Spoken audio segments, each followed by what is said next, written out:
When I started in investments, I had about $9,800. And the whole problem then was I had way more ideas than money. I mean, I was looking for things. I was going through all the Moody's manuals and digging up ideas and stocks, all kinds of things that were cheap. But I still only had $9,800. So I would buy something, and then I would find something that looked even cheaper or better, and I would have to sell the first thing to buy the second thing. That was my state for a long time. Now, in the late 1960s, I wound up my partnership because I couldn't find things, but that's because the whole market had gone crazy. And at that time, I was working with about $100 million in the partnership when I wound up the partnership. But $100 million wasn't an unmanageable amount of money. It's just that the market itself was just offering nothing. And so I sent the money back to my partners. But the most important thing to learn is how to value a business. It's also the toughest to explain. You look for certain things that allows you to narrow it down. If I'm a basketball coach, and I see a guy, I'm walking down the campus here, and I see somebody 7 feet tall, I'm interested.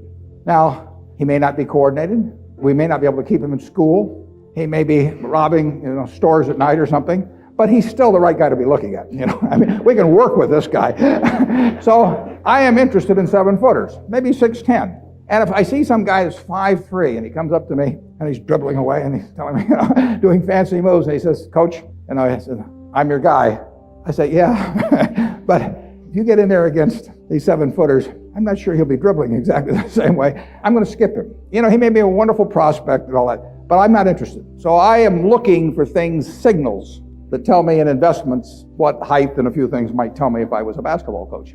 In the end, what I'm going to buy is the business where I feel extremely certain about the competitive advantage, extremely certain about the integrity and ability of the management, and where I think the discounted flow of the cash that business will produce over time makes sense in relation to its current price.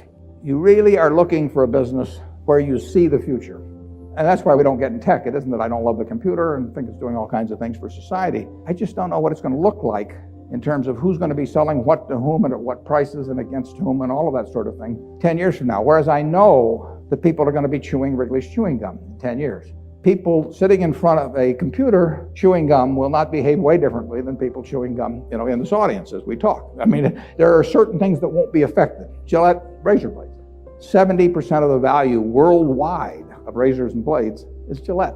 That's after almost 100 years of shaving, and everybody knows what a razor blade does. They all know how to buy the steel. They all know how to sell it through Walmart or whomever. But 70% of the world. Now, part of that's because men don't like to change as much. Men gets happy with something.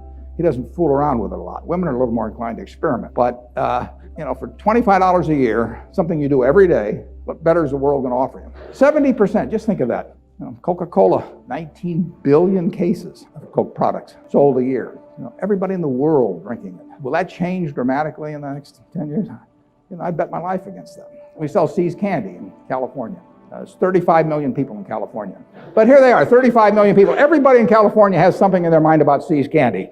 What candies are in your mind? Number one candy bar is Snickers. Number one candy bar 10 years ago was Snickers. Number one candy bar 20 years ago was Snickers. People don't fool around with candy bars. I mean, you cannot come out with lots of new bars and intrigue people. It's not like perfume or other things maybe where people experiment.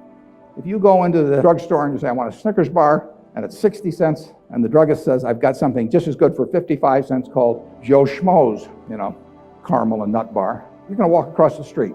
Now, when you walk across the street for a product, then you got a business. I mean, that is the test. Where a nickel doesn't make a difference. There is no good way to compete with Snickers. You want something where price competition is not solely going to be the determining factor. And that's true of razor blades, it's true of Snickers, it's true of See's candy, it's true of Coca-Cola, and there's a lot of things of which it isn't true. That mode is differentiation of product, differentiation of service, differentiation of location, whatever it may be. And that's essential. One of the things I did in school, I'd go back and read papers from all the earlier panics and booms and so on. It's just people make the same mistakes over and over again. And they're enormously subject to a herd instinct. And they will go crazy, and it helps in going crazy to have some sort of an excuse that sounds like it's different this time. But the truth is, if I've got $10 in my pocket that I received as a dividend from a business, it doesn't make any difference whether that came from Wrigley's Chewing Gum or from an internet company. I mean, the money spends the same. So the test of a business is not whether it does something glamorous, something new. It's how much cash it's going to produce over time. It's the only test. Investing is laying out money to get more money later on. Why lay it out otherwise? And the money doesn't know where it comes from. Where it comes from may determine something about the enduring competitive advantage and all that sort of thing.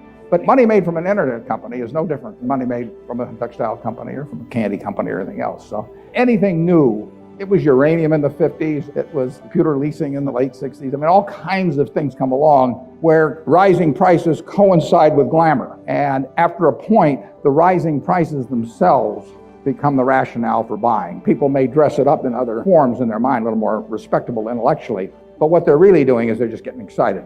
And they will always get excited. I mean, greed and fear are the big things in markets. And you will see in your lifetime, greed and fear at different points that equal anything you've seen in the past. The human race does not get smarter in that respect, and they won't. That's a cheerful message. I mean, I want you to understand, you will get a chance to profit from others' folly in a huge way.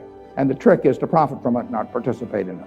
The proper temperament is far more important in successful investing than points of intellect.